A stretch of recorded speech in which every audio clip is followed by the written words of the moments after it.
Hi, everybody. Jose Palomino here, CEO of Value Prop and your host on Business Growth on Purpose. And today's guest is Michael Sonbert. And Michael is a CEO of Rebel Culture. And we're going to talk about business culture because there's nothing more important right now as we're in this major transition that's taking place around the world of business the last couple of years to really understand. It's such an important time and an important objective to really understand what's going on, what are some of the trends, and what are some of the practical things, especially owner leaders of businesses can do to ensure that their culture is a growth culture, is a positive environment where people want to work and want to work well to accomplish the goals that you set forth for your business. So listen closely as Michael Sonbert joins us right now. Welcome, Michael, to Business Growth on Purpose. Hey, thanks for having me, Jose. I'm excited to be here. Yeah, absolutely. And so before we get started, as our audience knows, we always like to get context from our guests. So what do you do and who do you do it for? So I'm the CEO of two companies, CEO and founder of two companies. The first is Skyrocket Education. We coach school leaders and teachers in urban school districts around the country. My other company is Rebel Culture, which is the one we'll be talking about today. And I coach business leaders to prioritize culture over everything, ensure that their teams are aligned, happy, and that they're achieving results. Wow. So a lot about developing people, education, one in the school setting, one in the corporate setting. And so it's clearly that is something that's that resonates with you and that you want to be part of. So I'm excited about that. Yeah. Actually, my son's a high school teacher, so my oldest. So that's kind of interesting. So that'd be a separate conversation. Yeah, I feel like I have to add the education piece on the front end, because ultimately what I do and what our team does is we just coach people. So whether it's in the nonprofit education world, the district faith-based charter schools, or whether it's business corporate world across industries, we're ultimately just coaching folks and making them more effective. Wow, well that's a worthy work, as they say. So I like that. And so we talk about culture, right? And longtime listeners of our podcast know that I often like to delve into this area of culture because, in reality, there's no such thing as a business. I mean, there is, but what I mean is it's really people coming together to accomplish something, whatever that is, right? Whether it's just, crassly, I just want to make more money, or it's a job, whatever. But ultimately, they have to make the widget, they have to deliver the service, and they have to come together to do that.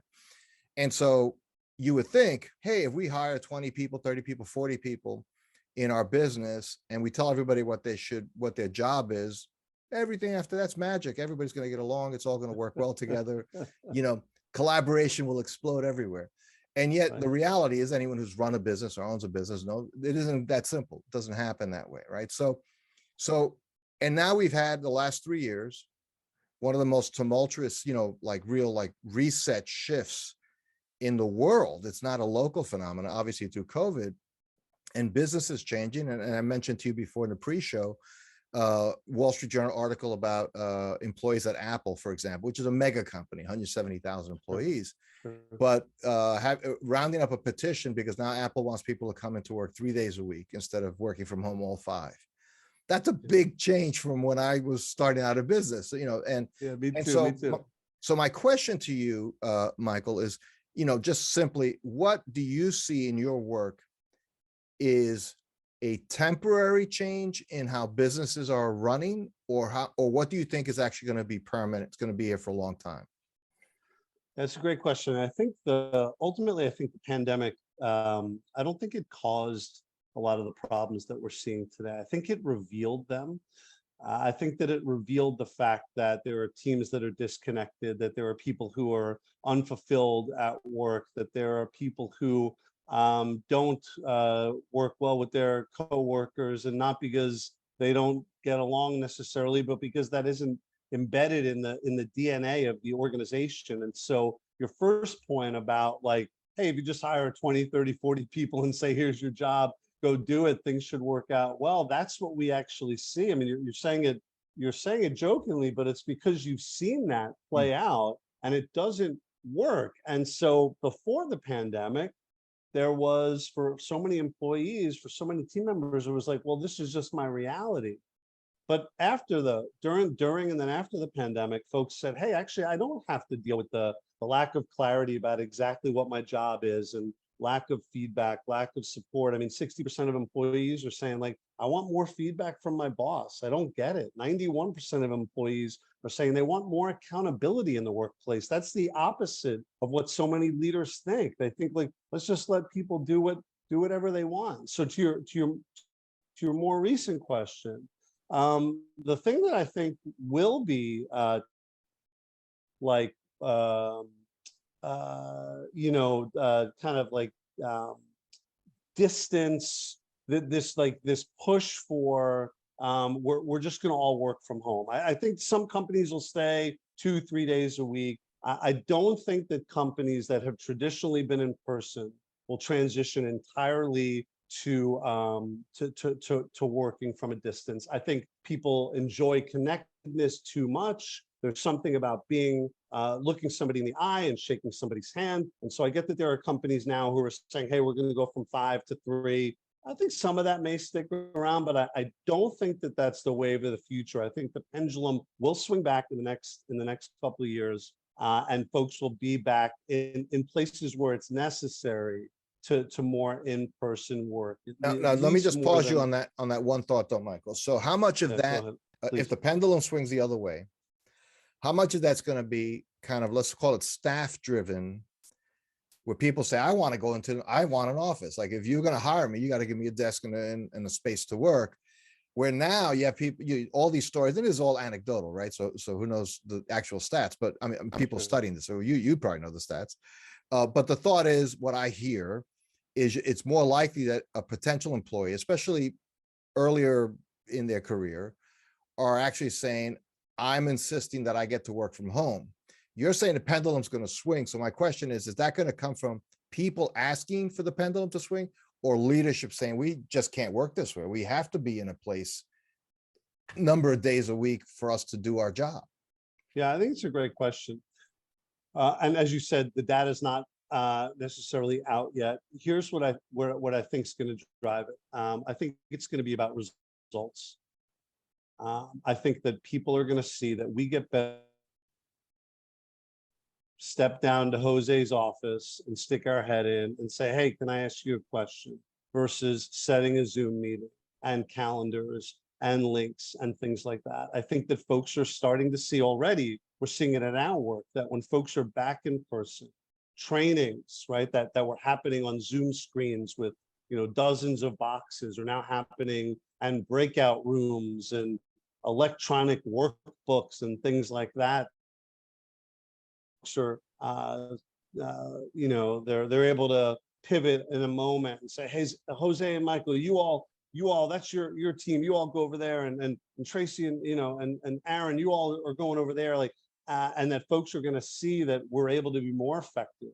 That whether it's surveys from employees, whether it's surveys from partners, clients, or whether it's actually just the bottom line of of finances. I think that folks are going to see that we're better as an organization, as a team, when we're at least in person some of the time. And I think that that's gonna start to drive it.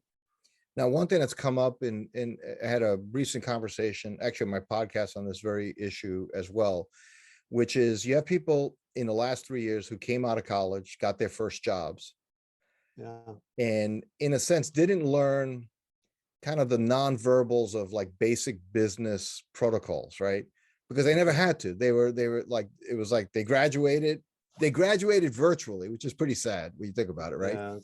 Yeah. And then their first job was interviewed virtually, and then they actually started working virtually. So the stuff about like even managing yourself through an office environment, just the human dynamics of that, right. Showing up at a particular exact time, like you actually expected to show up at 8:30 and you expected to work till 5:30, those things that they're actually at a disadvantage. Just this whole like generation is going to be at a disadvantage when that pendulum swings back. What are your thoughts on that? I mean, how does an employer not get upset with those folks? It's not their fault that was their first experience, but work with them to bring them along to some sort of new normal. I think it's great. It's a great question. I love that you said, like, what does a leader do about that? Because you're right that that's the place to start. The Nobody could control what happened in the last couple of years, and it happened, and it's horrible. And we're all as leaders, I mean, everybody as humans, but we're all as leaders going to have to compensate for the different things that happened along the way. So a leader who has the demographic that you described working on their team has to be incredibly intentional about explicitly teaching those things, naming the things when the pendulum swings back. Hey, I want to name a reality for you, which is you've spent the last 3 years working in X environment. It's now shifting to Y. Let me talk to you about 5 particular things that you're going to have to be really aware of, and that I'm going to support you on as we transition to more in person.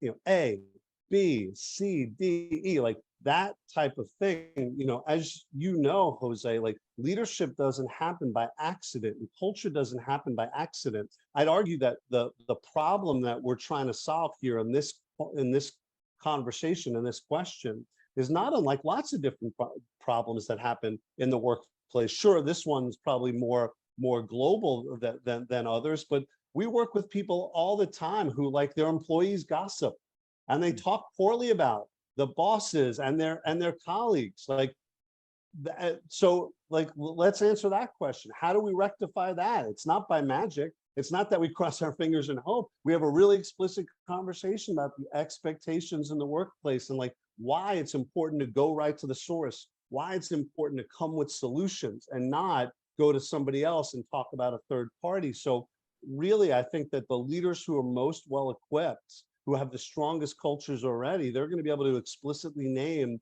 the things that folks need to be aware of and how they're going to support them along the way. The leaders who, you know, kind of close their eyes and cross their fingers and hope things work out, they're going to be in big trouble. They're not going to set their teams up for success.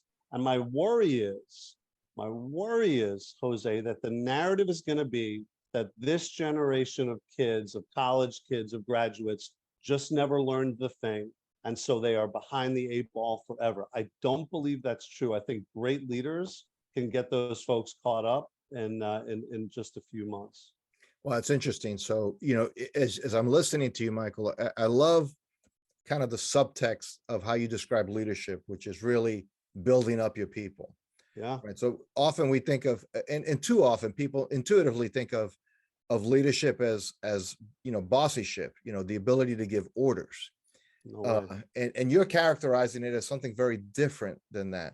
So is that shift of thinking from, you know, my job is to tell people what to do and their job is to do it, versus my job is to help people be successful in what they need to do so we're all successful. That shift, and I don't think that's just necessarily generational. I've met interesting characters at all age groups and backgrounds. So, you know, in that area. But I guess my question is how somebody at the very top, right? Let's say even in a small mid-market company could have 100 employees. And so you have like 15 managers. How do you inculcate that belief system or that way of being downstream so that it actually starts changing a company?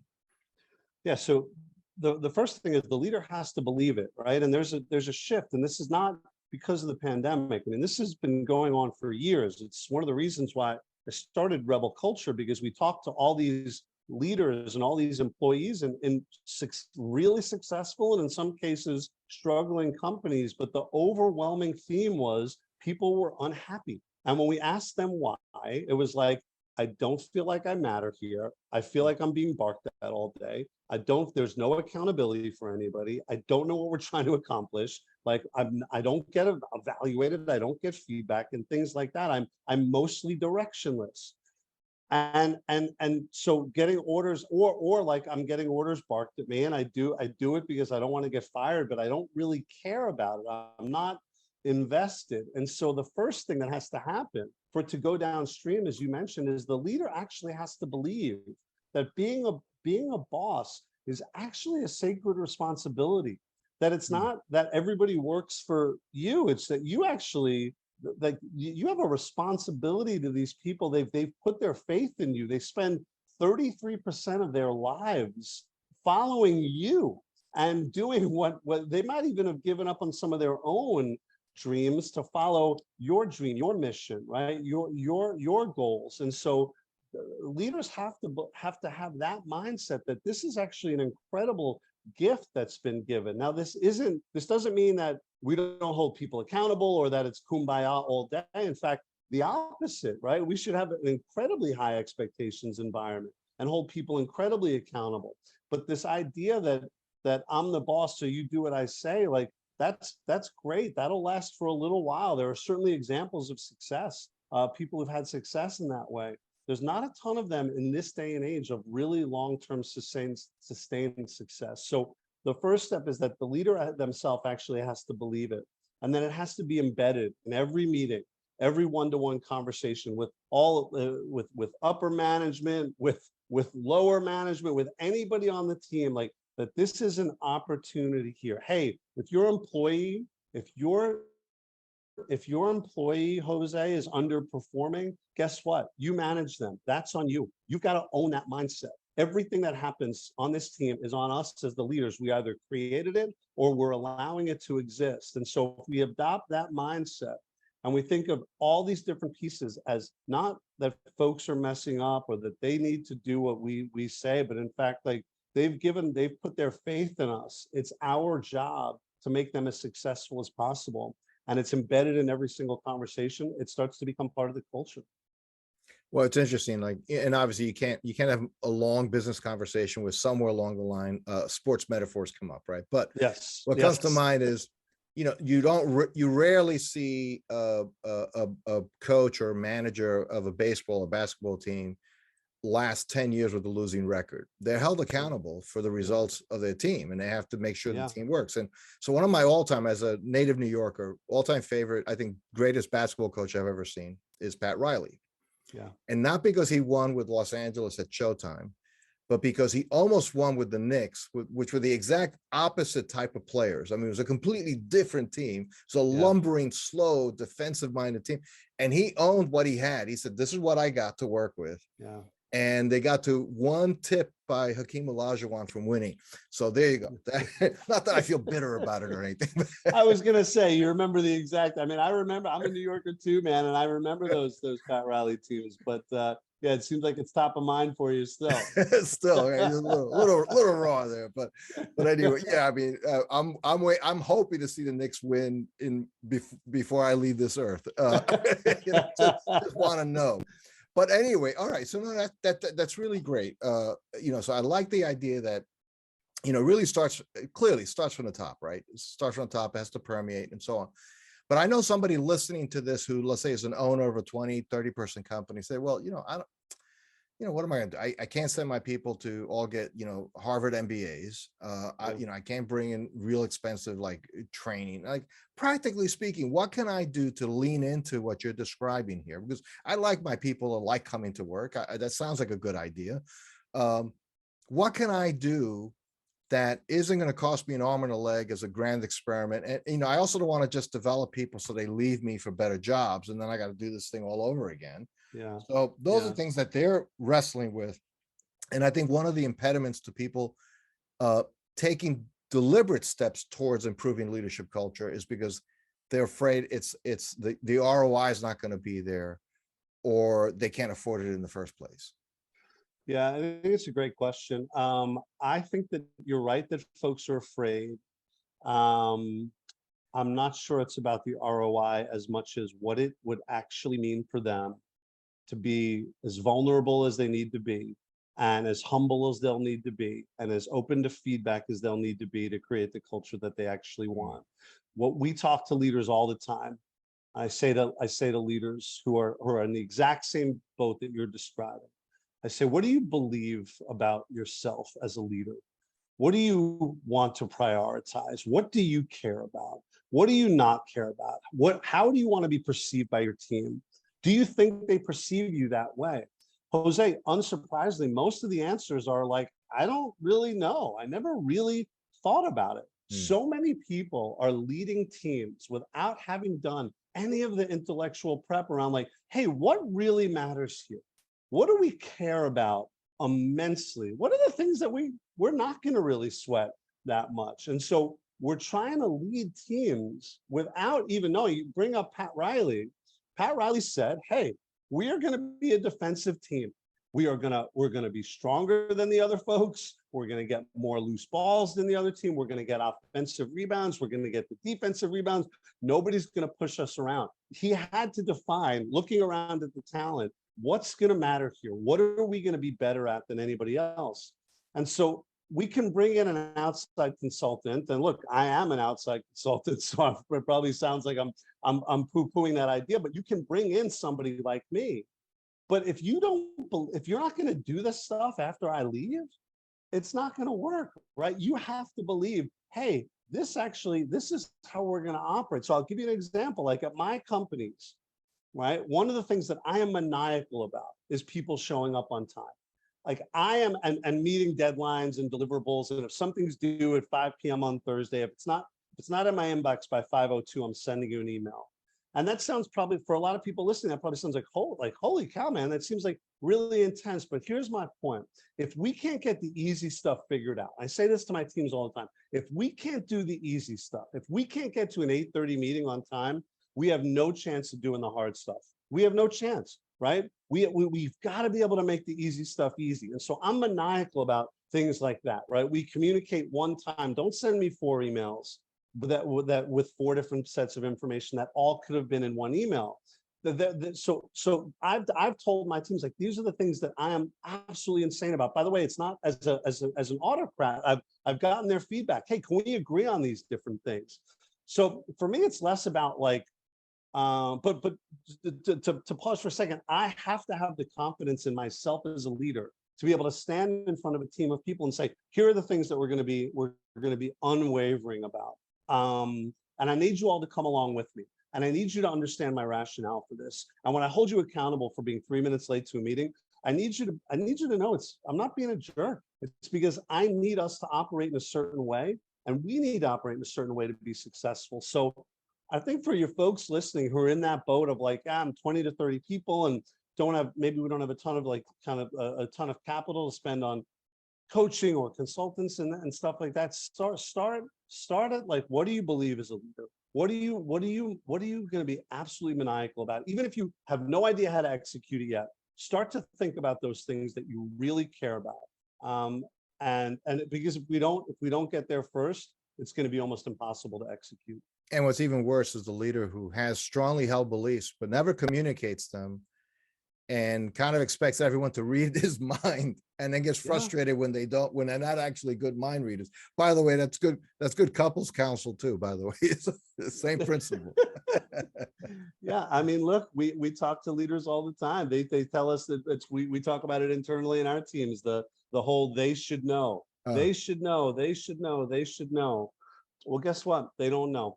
And you're the boss, and you need to tell them, and you need to coach them. And it's pointless to waste energy on they should know. My favorite one, though, Jose, is when folks say, well, I've told them a million times. What they're trying to illuminate there is that their team is incompetent or insubordinate. All they're doing is revealing for me or whoever else is listening that they're just not very convincing as leaders, and that they're not somebody that, at least in that current state, who people want to follow. And so it is a waste of time to say, I told them they should know, or I've told them a million times. These are just opportunities for leaders to be more effective. Wow, this is a really rich topic, Michael. Thank you so much for stopping by and sharing with us. And so if somebody listening to this podcast wanted to know more about you and your work, where should they go online to learn more? Easy, man. Go to rebelculture.com. Send me an email on the site. You can fill out, we have a culture quiz that you can take to let you know where you stand in terms of your organizational culture. You can get to my social media from our website, but I just tell folks, easiest way, go to rebelculture.com and check us out. Fantastic. Michael, thank you so much for being with us today. We really appreciate it. Jose, thanks for the hospitality, man. Go Yankees. I appreciate it. There you go. Thanks for listening to another episode of Business Growth on Purpose. If you like the show, hit subscribe and leave us a review to help other people find the podcast. And if you're ready to take the next step in driving intentional growth for your business, come check out what we're doing at valueprop.com. We've developed industry-leading programs and systems to help B2B owners take control of their growth. Until then, thanks for listening to another episode of Business Growth on Purpose.